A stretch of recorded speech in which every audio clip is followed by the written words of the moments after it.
Big boss season 8 దాదాపు నెల రోజులు కంప్లీట్ చేసుకుంటుంది. అయితే వీకెండ్ లో నాగార్జున చాలా సీరియస్ అయ్యారు. హౌస్ లో ఉన్న మన టీవీ ద్వారా హౌస్ మేట్స్ తో మాట్లాడుతూ ముందుగా యష్మి దగ్గర ఆగి, ఏంటి యష్మి నీకు మణికంఠ మగాడిలా కనిపించట్లేదా? కొన్ని కోట్ల మంది చూస్తున్న బిగ్ బాస్ హౌస్ లో మణికంఠని అలా మాట్లాడడం ఎంతవరకు కరెక్ట్?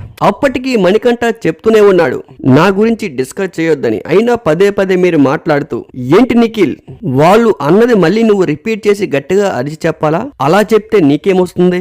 అసలు నువ్వు మణికంఠ గురించి ఏమనుకుంటున్నావు? ఇదే నా బిగ్ బాస్ హౌస్ లో మీకున్న సంస్కారం అంటూ విష్ణుప్రియ, సీత, యష్మి, నిఖిల్ పై ఘాటుగా ఫైర్ అయ్యారు నాగార్జున. అసలు యష్మి ఏమైంది నీ గేమ్? లాస్ట్ వీక్ ఈ వీక్ ఎంత తేడా ఉందో తెలుసా? ఎప్పుడు ఆ పృథ్వీతో తిరగడం మానేసి కొంచెం గేమ్ ఆడితే కొద్ది రోజులు బిగ్ బాస్ లో ఉండే అవకాశం ఉంటుంది, లేదంటే బయటికి వెళ్లి చాలా బాధపడతావంటూ ఘాటుగా రియాక్ట్ అయ్యారు నాగార్జున. ఎప్పుడు బిగ్ బాస్ హౌస్ లో నామినేషన్స్ అయ్యేటప్పుడు ఖచ్చితంగా యష్మి మణికంఠను నామినేట్ చేస్తుంది. లాస్ట్ వీక్ లో కూడా ఈసారి నువ్వైనా హౌస్ లో ఉండాలి లేదా నేనైనా ఉండాలి అంటూ మణికంఠపై ఘాటుగా రియాక్ట్ అయ్యారు యష్మి. అసలు మణికంఠపై యష్మికి అంత కోపం ఎందుకు?